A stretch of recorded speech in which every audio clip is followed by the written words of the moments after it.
Hey,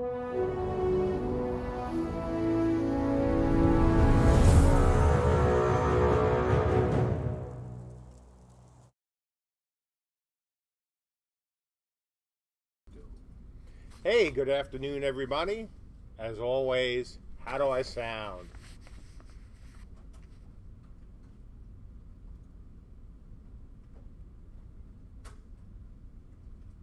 How do I sound, John?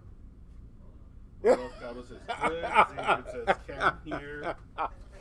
Cool. Sound are good. Okay, so folks, I need to absolutely be out of here at 4:45.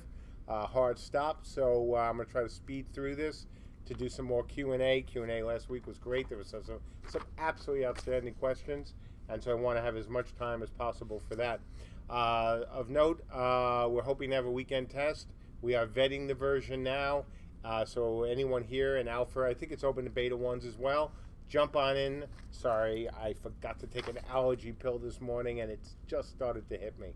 So you'll have to excuse the running nose and now running eyes. Because, hey, why not? In a game about running into the woods with sticks and hitting each other over the heads with them, I should also have something running right now. It's a Hamadryad attack. It's a Hamadryad attack, exactly. So, yes, we're hoping to have a weekend test. We're vetting it now. Alpha, beta ones, join in, please. It's been a couple weeks, and we really would like to do something with you all this weekend. So, the top 10-ish. Let's go. Number 1, ability builder and system improvements. So, you know, you folks have heard us talk about this before. What we're focusing on, and we'll be focusing on for a number of weeks, is getting the ability builder back in, making improvements to the underlying ability system as well, setting up things so people like Ben and myself can more easily make abilities, and some other things which we'll be talking about in a few more weeks. But it's all good. Things move along nicely, and no, we are not rewriting the entire ability system because that would be years. No, not at all. This is not years. This is not years by any stretch of the imagination. Number 2, another tech item, Coherent. Phase 2 went in, so we're now able to do a little bit more on our side. You guys and gals can't do anything with it yet, but they are now, both our UI, or both Coherent and Ceph, are existing within our UI framework right now.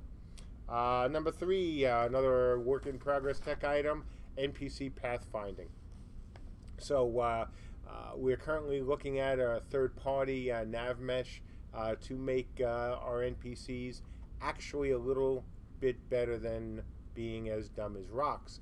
And I think that's underestimating the intelligence of rocks, quite frankly. But we do need NPCs in this game, and so this is one of those items we hope will speed things up, because if we can use a third-party navigation mesh, that will make our lives easier because we don't have to write it.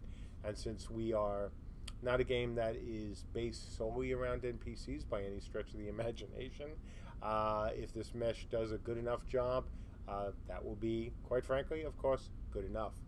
Number 4, another work in progress tech item, disc shape directional lights and sound loading.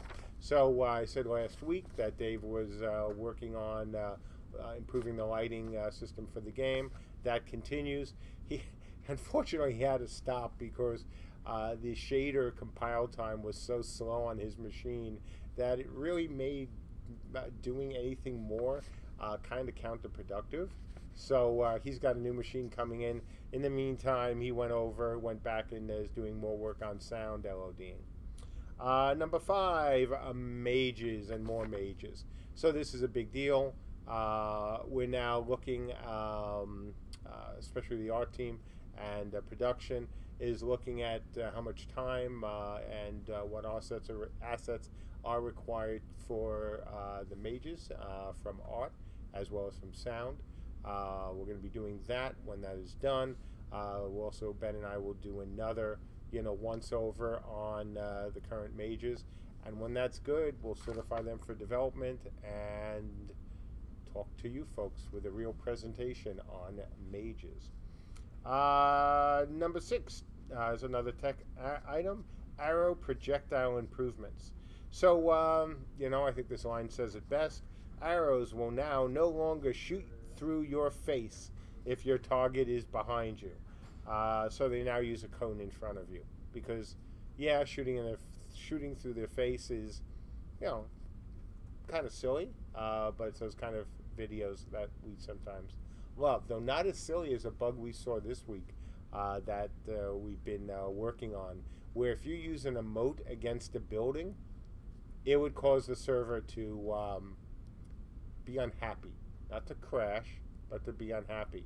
I think this is the first time in my career, and that's saying something, where I can certainly look at a bug and go, well, that was one of the most creative ever. That an emote could cause the building to have issues, which cause the server to have issues. Emotes are a powerful thing, apparently, in the world of Camelot Unchained. Number 7, work in progress from the art team, Characters 2.0. So I'm going to take a lot of words and put them into a small number of words, making, once again, our art, our models look better, which leads us to number 8, another work in progress, Animations 2.0. So before anyone worries, this is not a refactor, this is not a rewrite of the animation system. Remember when I promised you all 6 months ago, a year ago, etc., that we were always going to be improving the animation system? And especially for those of you who hit us up, or hit me up, multiple times at Dragon Con, not this past year, but 2 years ago, and said, hey Mark, those animations don't look very good.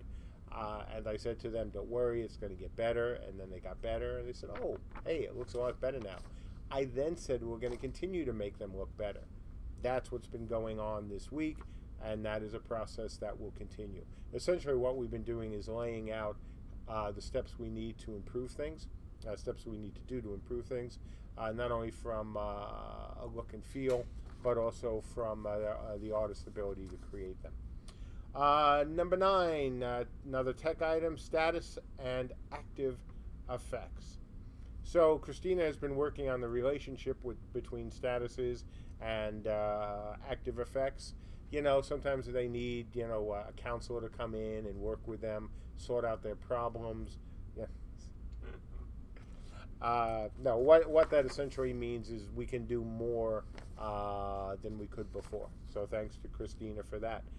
Number 10 is back to art, is the environment deathmatch map. So Dion's been working, as you know, on that. She completed her work on making one of the spawn points more foresty, and has been moving on. It is now, moving on to some other smaller touches to make things once again feel more like a world, to make it feel more immersive, to feel it less like, I don't know, a tech demo, and more like a game. Last and certainly not least, number 11 is a work in progress on the crafting UI. So as we've been saying as well for many months, the UI that was going to be in there was a placeholder, and it continues to get better and better, and will continue to get better and better until we decide to chuck it or actually go with it as the final form of the UI for crafting in our game. As you can see from our work on, whether it's crafting as a whole, but even the UI, this is another promise we're keeping, that crafting wasn't going to be an afterthought, even though afterthought's really not the right word for what it was in Warhammer, because it wasn't an afterthought, it just didn't get the resources that it needed. We're making sure, just as I promised, that it was going to get the resources and it was going to have plenty of time. Once again, another example of us, as always, keeping our promises. So look, it's almost 4:10. Let's go to Q&A, 30 minutes, then the 5-minute warning as usual, but I do have a hard stop at 4:45. Give us your questions.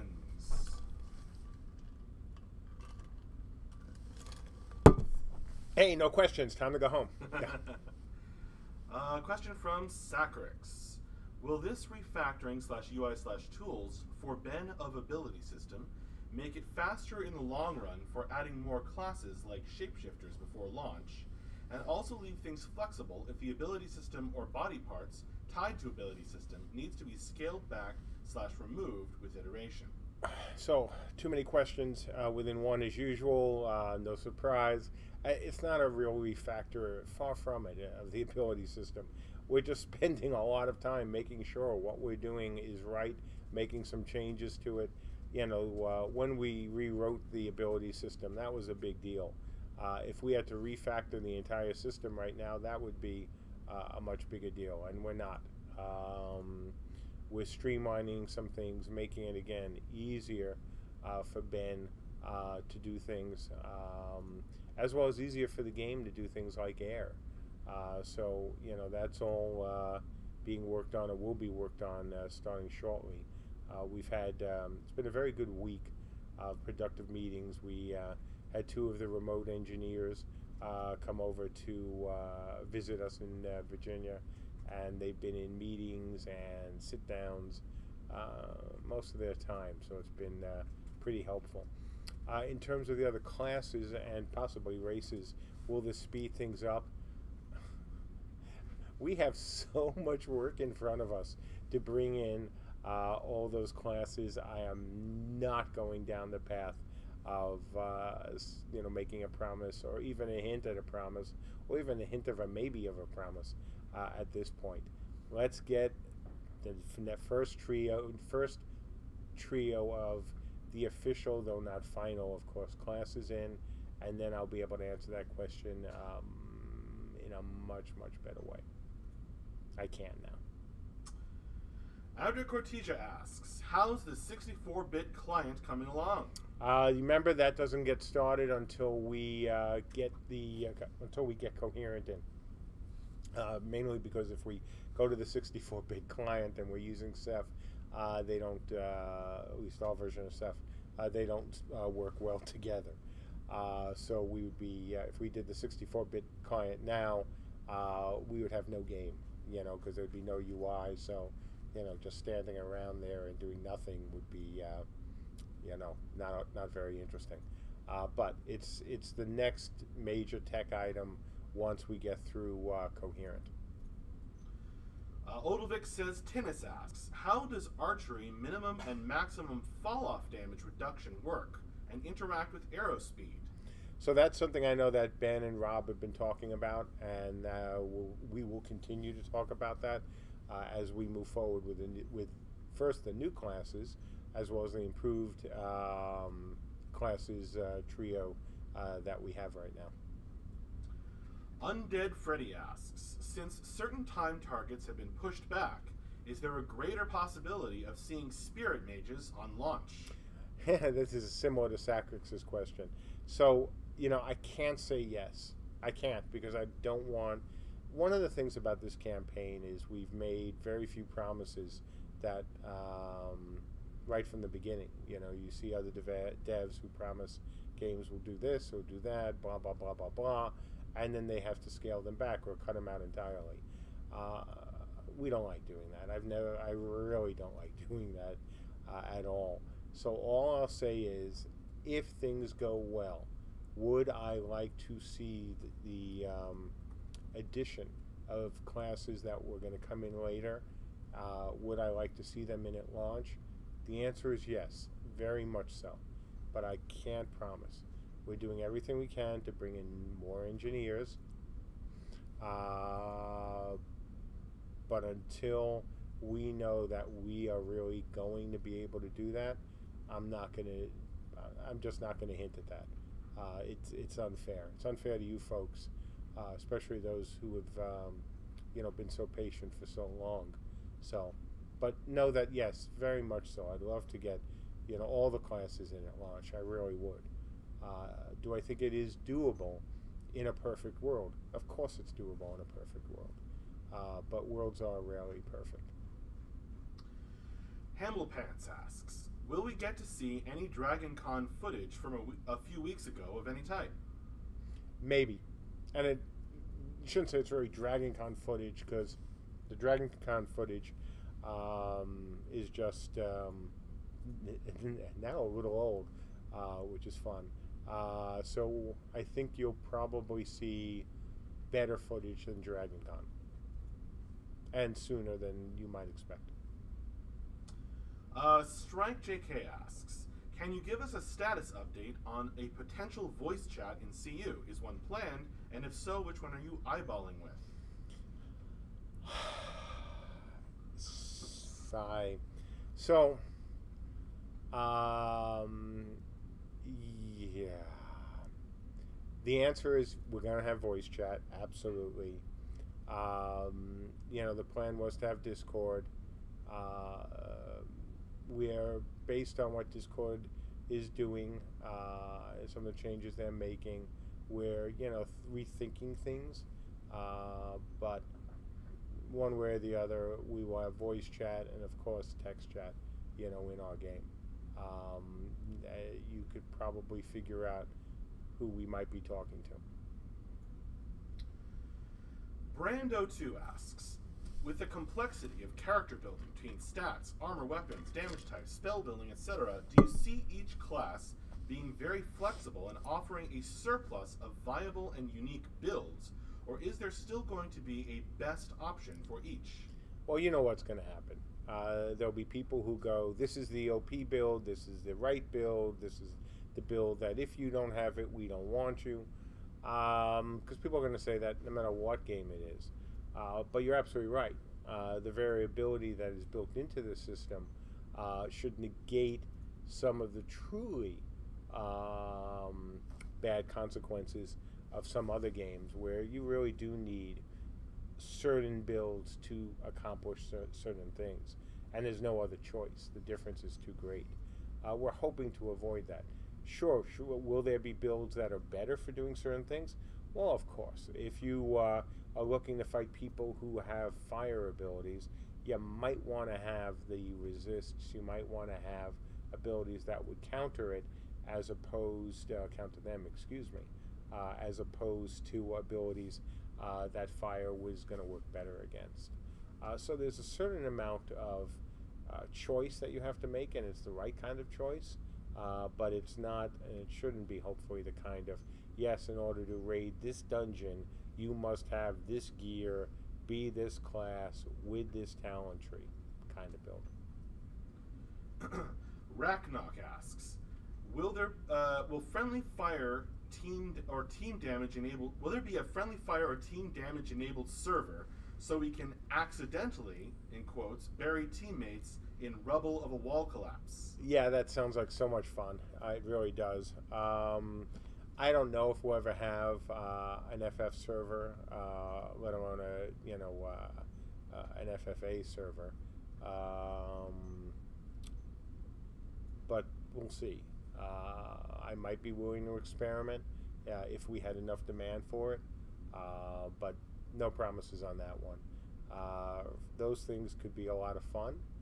Certainly, we have talked about how we do want to have the equivalent or similar servers like the Dreads, but it's always up to you folks. You have to want it. There have to be enough people who want to play to make it fun. If there are, we'll be happy to do it. I certainly, as the guy who kind of made server and game settings more of a thing in online games, I'm happy to do it again, but you folks have to support it. You have to want it.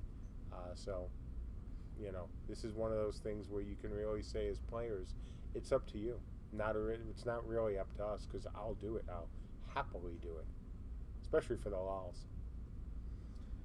Undead Freddy asks, if we run into an issue down the line where one faction snowballs and dominates, can the game state be restarted or otherwise brought into balance? Well, I think the latter rather than the former, restarting the game state, because one side is dominant, is not a good situation. At that point, you're really killing the server and starting again. But if you leave the same things in place that caused the imbalance to begin with, You're just going, hey, we restored the server and now it's going to be screwed again. That's why you focus on the latter.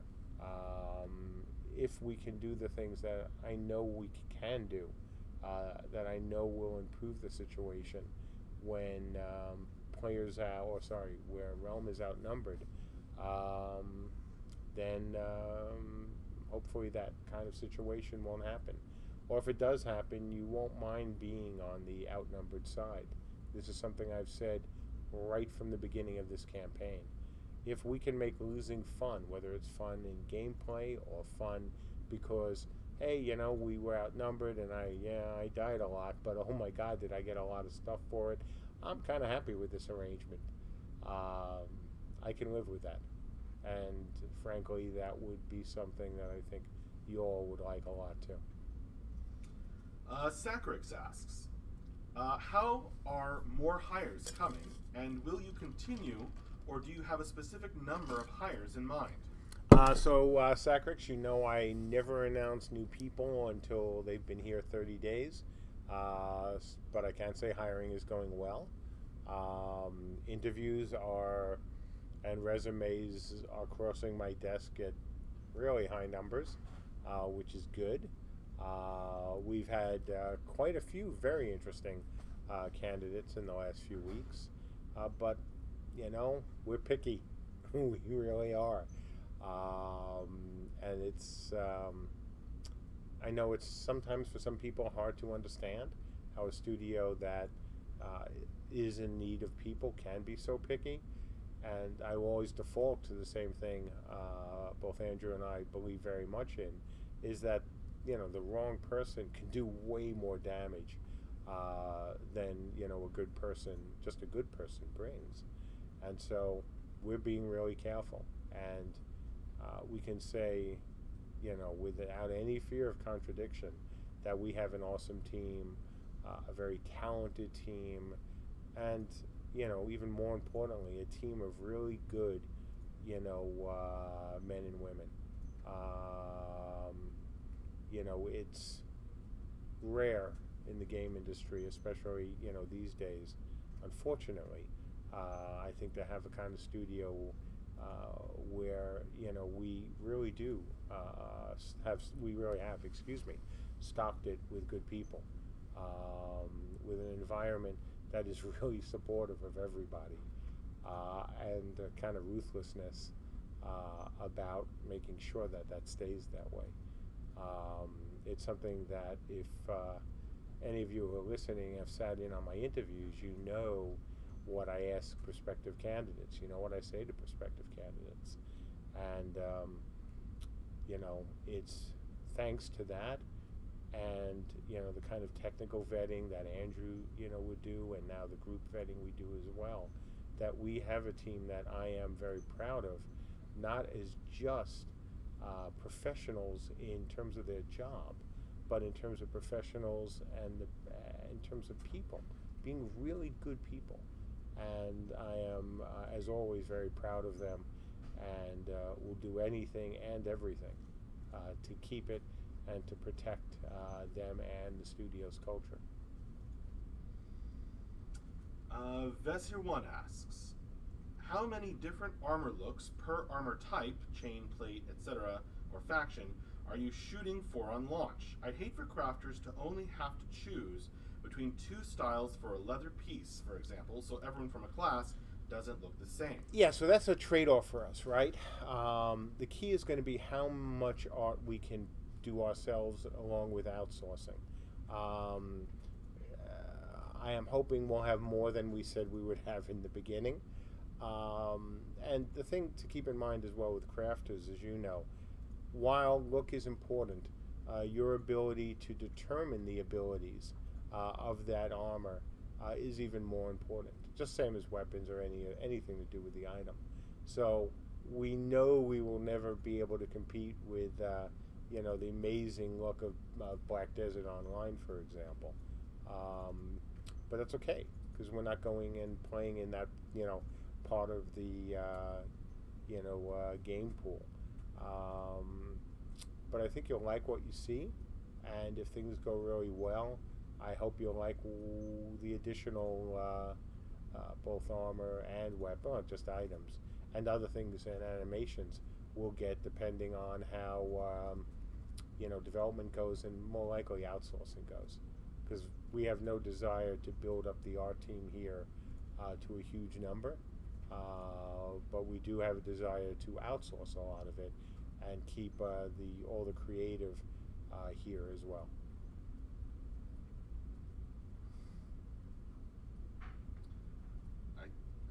The man with no screen name asks, are Just Dragon Things out posting footage of your panel at the con? Say that again? Are you just dragging things Oh, out? God. Got it. Love you, man. Good one as always. Odilvik asks, will the skill builder generate a hash code that can be shared/saved and used to replicate that skill? How do I answer that without saying something that might be wrong in 2 weeks? Actually, I won't. So in theory, replicating the skill, yes, absolutely. How we do it, that's a different story. Psychobuzz asks, are there any plans for a televised advertisement before launch? No, not a single plan. Could it happen? Sure. Is it something I really care about in the short term? No, not really. TV advertisement has proved to be quite effective for some types of games and far less effective for others. I would much rather spend what you need to spend in order to have a shot at being effective at making our game look better and play better than advertise better, especially in the short term. Dasel Pishoff asks, will we be able to buy land over rivers and build a bridge with weight physics? I certainly hope so. That's something that we've wanted to do, as well from the beginning, is actually have rivers in the game and not just, islands surrounded by water. So when we get real rivers in the game, then physics should apply. Rocket Mist just wants to send some positive vibes and says, hope everyone's having an awesome day. Thanks, Been a good Rocket day Mist. so far. Tvermod asks, with buildings being able to be destroyed wholly or partly, is the effort to rebuild them worth it if the same thing happens the day after? Yeah, that's a great question, and that's something I've talked about, quite frankly, since the beginning. So destroying a building is meant to be hard. This is not Minecraft. This is not other games where actually destroying a building is easy. In beta, it will be easier, of course, than it will be live. The idea is more that if you're raiding a castle, let's take an example of a reasonable sized keep. You can't raise the keep in one evening. Can you get in and conquer it, essentially? Yeah, absolutely. But can you just dismantle it? The average sized team, we're not talking about the effort of one of the large guilds out there to come on in and just wipe something out. That's not going to happen unless they do it. A small group going in and trying to take a keep, even if they take it, can't just immediately go, oh yeah, let's take out the blocks the way you put them in, because that would be pointless. Absolutely pointless.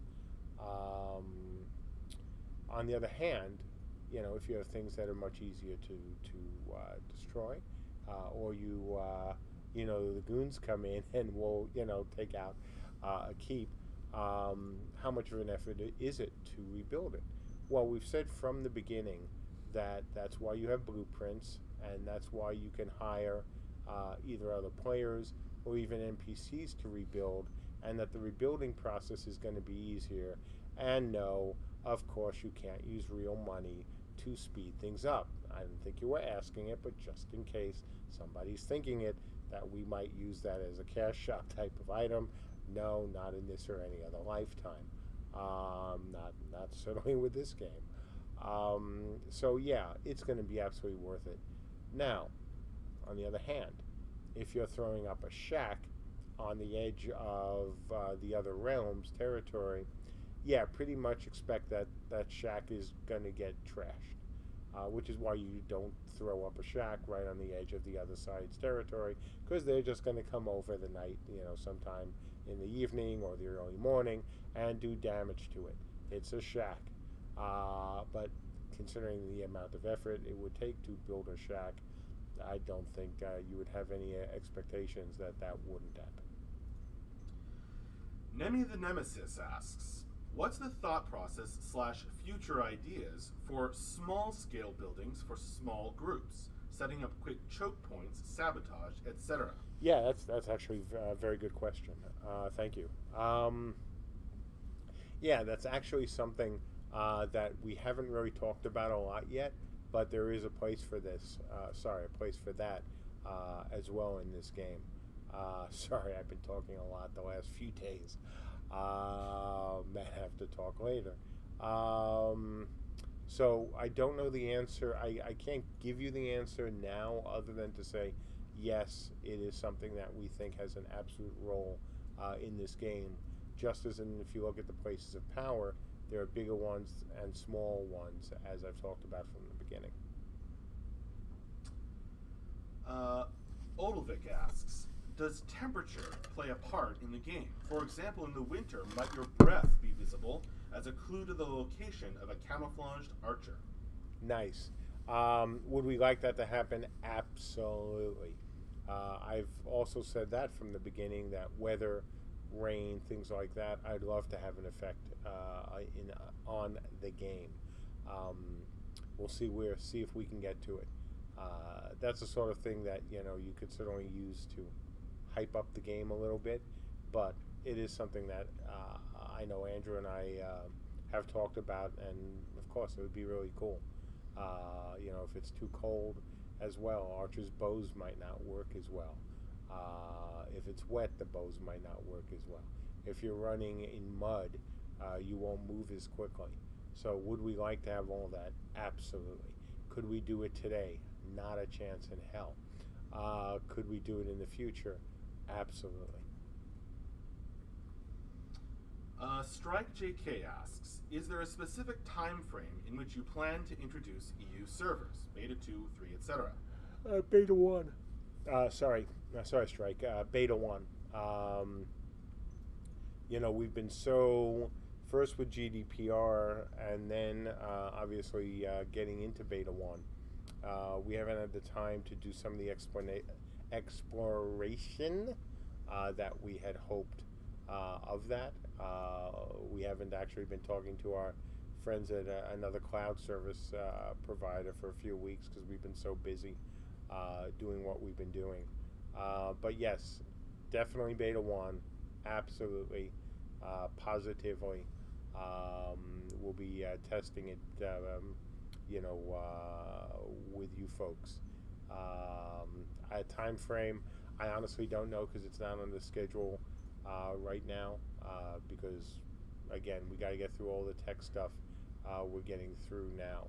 Once that's done, I would like to hopefully fairly quickly after that, do it. We're at that point in development where it would be really nice to have these servers running in Europe, so not only you Europeans can look at things and see the difference between playing on North American servers, but also us North Americans, especially the folks out in the western part of the country, can play in Europe and see what their experience is like. So, it's definitely a Beta 1 thing. ILR on the YouTube chat asks, in being really careful with vetting, is technology espionage also one of those concerns? Sure, it always is for any of us. But the fact is, you have to take chances. You'll bring in developers, and of course, could they do bad things? They sure could. But on the other hand, if you look at the consequences of doing that, For example, let's say if a competing company decided to try to raid us to take our tech, well, even if they could do that, and even if they could get away with it, if they're, a company that we could sue, the damages for doing that, oh my God, are they huge? That's the kind of lawsuit that not only is an easy win, but you get one of the favorite words of lawyers, and that word is punies. And what a puny is how lawyers speak for punitive damages. And that's the sort of damage that juries love, to tack on to companies that have done bad things and really bad things. So, yeah, it's always a concern, but we just have to keep doing what we're doing. Odilvik asks, will there be any movie cliches within CU where shadows from in-game objects on a particular day and time might point towards a tunnel to a hidden place of power, etc.? Oh, absolutely. You know me. Yes, we will definitely find a way of working in some things like that, a little bit of humor, certainly some cliches, maybe even some quotes. Because, look, that makes it a little more fun. It makes it a little different. So, yeah, absolutely no problem with that. Big Dane asks, assuming there are Bard equivalent classes and instruments being used for buffing groups, would the enemy be able to hear them at a significant distance? Oh, yeah, absolutely. We would love to do that.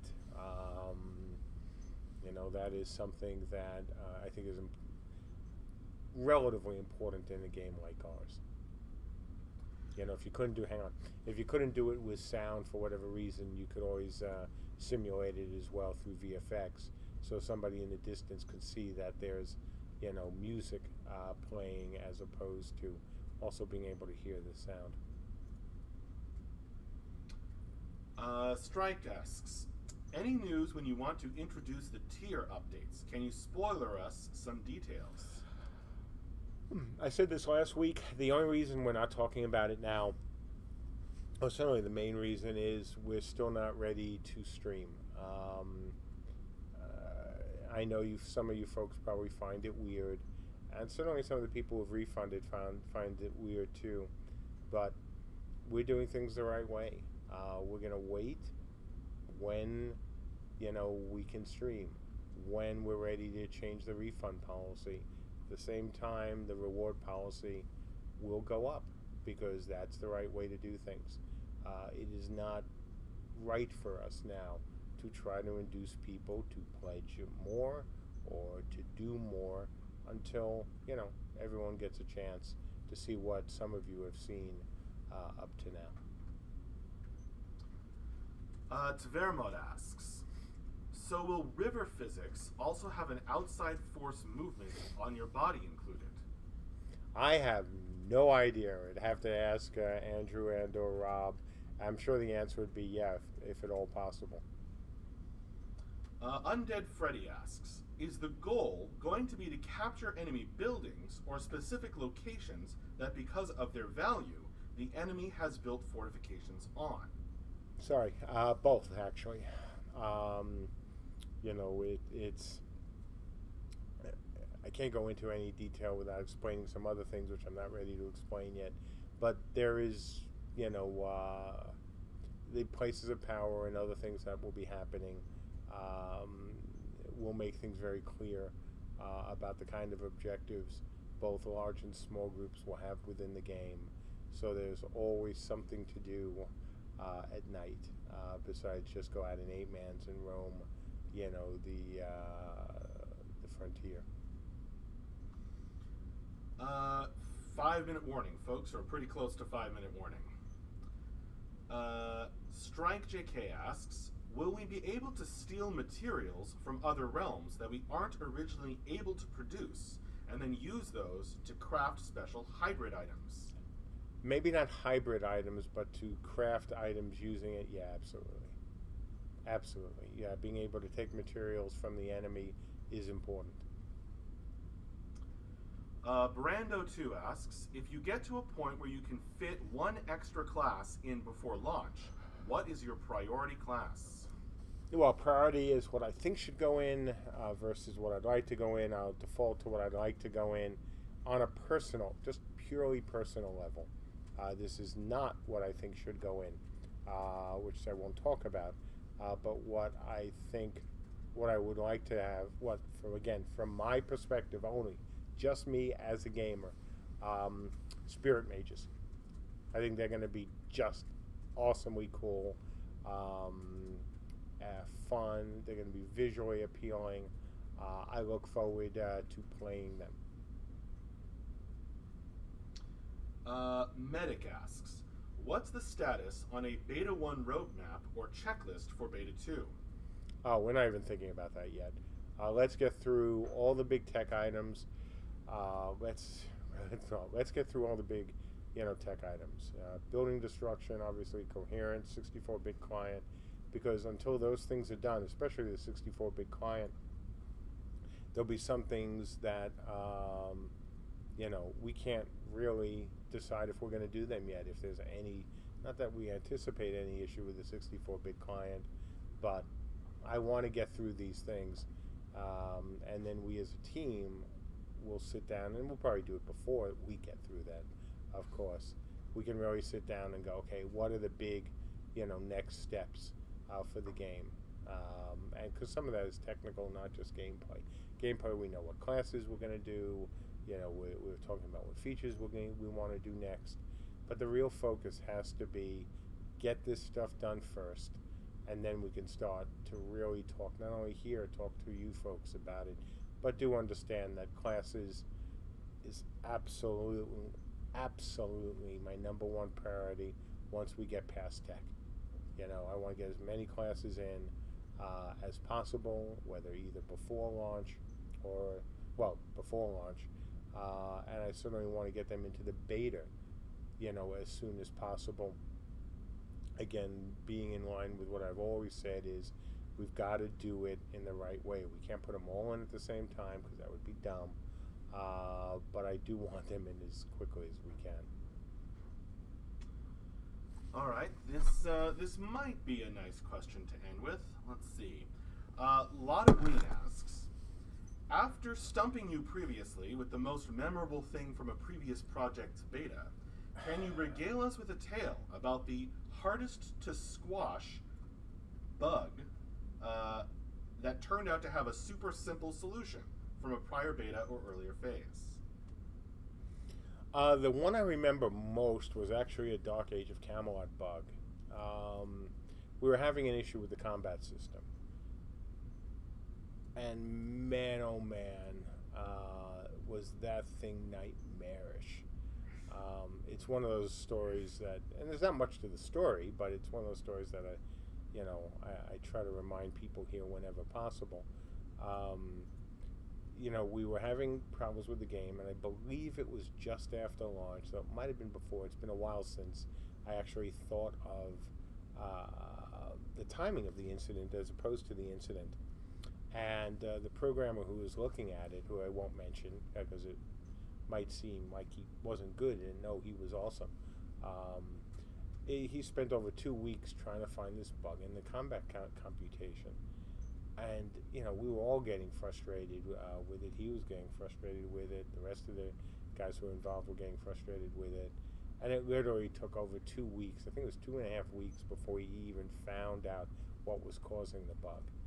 And, that's the sort of thing that why metrics and analytics and whatever you want to call it are so important to us going forward. We should not, one of our engineers should not have to spend that much time simply to identify where the problem is, let alone figuring out how much time it's going to take to fix it. And it was driving the poor, guy nuts because he couldn't find it. He just couldn't find where that was happening within the code.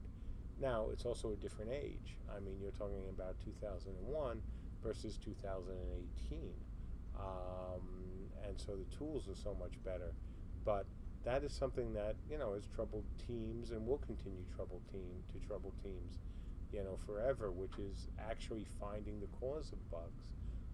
Sometimes I think players underestimate how difficult the location, and the reason it's happening is not just the fix. Sometimes the fix can be nightmarish, like, hey, ability system, right? But finding it can take time. Finding it can take a lot of diligence by the engineer, and sometimes because the problem is so weird, where you're trashing memory in one space, and that's affecting something else that you don't even think is connected to it. That stuff can be months to do. So, sometimes the sleuthing is worse than the fix. Sometimes the sleuthing is better than the fix, and sometimes they both kind of suck. There have been fixes, I think, in that case as well, where it really took him way longer to fix it than it did. To find it than he did to fix it, and that can get frustrating. I know sometimes the engineers here, just like back at Mythic, do spend a long time trying to just figure out the reason for the bug, and then it could be a one-line change, to fix it, and then you really, you're both, thank God I found it. On the other hand, like, oh my God, I spent weeks or months trying to find it, and it was, a one-line fix. So, yeah, that's about it. I got to go. Hard stop. I'm sorry. As always, we thank you for your support. We thank you for your patience. As of now, it looks like there will indeed be a weekend test. Tim has not come by to, give me the kill sign on it. So if you haven't jumped in, please jump in now. Help us vet it. We're, as always, it's Friday, and it's now about 4:45. So, we really would love to have some more folks jumping in and testing things before the weekend. So hopefully I'll see you all in the game. If I don't, have a good and safe weekend. I may not see you next week, but we'll see. See ya. See you later.